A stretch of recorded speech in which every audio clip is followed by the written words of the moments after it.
Ranking the best movies of the year. Number 25 is Teenage Mutant Ninja Turtles Mutant Mayhem, a lot of fun and some really great animation. Number 24 is Past Lives, a really heartbreaking movie. Number 23 is The Hunger Games, The Ballad of Songbirds and Snakes. I really enjoyed this movie. The very beginning and the ending were great. I do feel like it lagged a little bit in the middle though. I love Tom Blythe as Snow in this movie though, he was so much fun. Number 22 is Sofia Coppola's Priscilla. I don't think it's a masterpiece, but the performances are incredible and it's a story that did need to be told. Number 21 is Asteroid City, Wes Anderson just being unapologetically himself with this movie. The film looks beautiful as all Wes Anderson movies do, and Schwartzman in the lead was incredible. Number 20 is Air, a great movie about dudes in offices just talking to each other. While it is essentially just a Nike commercial, I still had a lot of fun with this and think it's a great movie. 19, They Clone Tyrone, a great movie, but it just got overshadowed by Oppenheimer and Barbie. I love the visual style of this movie. It's also really funny, and John Boyega as the lead, man, get him in more movies. Number 18 is Barbie, great message, and also a really funny movie. Margot Robbie and Ryan Gosling had incredible chemistry in this.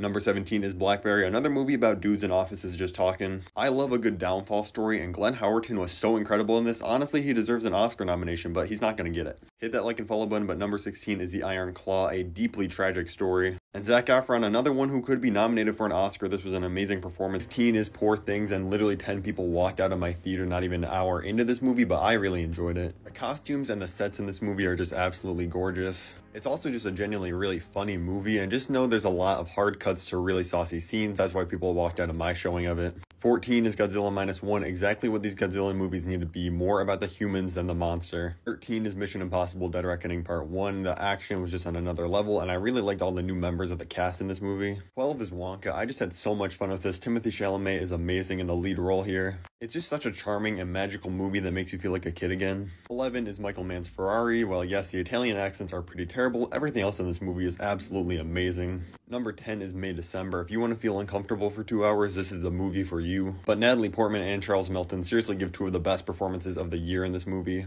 Number 9, The Boy and the Heron. The dub was absolutely incredible, the animation obviously beautiful, and just a great story. Number 8, The Killer. I feel like a lot of people went into this expecting a serious assassin movie, and instead we kind of got a dark comedy, but I really loved it. Michael Fassbender was amazing in this lead role, and all the Smiths needle drops were just incredible. Hit that like and follow button, but at number 7, I have Guardians of the Galaxy Volume 3. Just as funny as the first two Guardians, while also upping the emotional stakes, James Gunn really gave us a perfect conclusion to these characters. Number 6, the best action movie of the year, John Wick 4. Number 5 is The Holdovers, just such an enjoyable movie. It's about a professor and a student who get stuck together over the holidays. This movie is funny, heartwarming, and sad all at the same time, and it all works together super well, and this movie just has a real level of sincerity to it that a lot of films don't have nowadays. My only complaint about the movie is Divine Joy Randolph in the middle here. I feel like her story just needed one more beat to be fully fleshed out because she was incredible and she deserved a little bit more screen time. Number 4 is The Wonderful Story of Henry Sugar. This is a Wes Anderson short film based on a Ronald Dahl story. This just worked for me. Ronald Dahl and Wes Anderson styles collab so well together. Benedict Cumberbatch was great in this. Number 3 is Killers of the Flower Moon. We honestly get 3 of the best performances of the year in this with DiCaprio, De Niro, and Lily Gladstone. This is truly a masterpiece in my opinion. Scorsese made a horrifying movie here, but it worked so well. You can tell how much he cared about the story he was telling. Number 2, my most rewatched movie of the year, Across the Spider-Verse. Everything about this is a masterpiece. The score and the soundtrack for this movie, the animation itself, the story here, all the new characters work so well. But number 1 is Christopher Nolan's Oppenheimer. Cillian Murphy gives the best performance of the entire year in this. This movie really puts you in Oppenheimer's shoes and makes you feel everything that he felt during this time.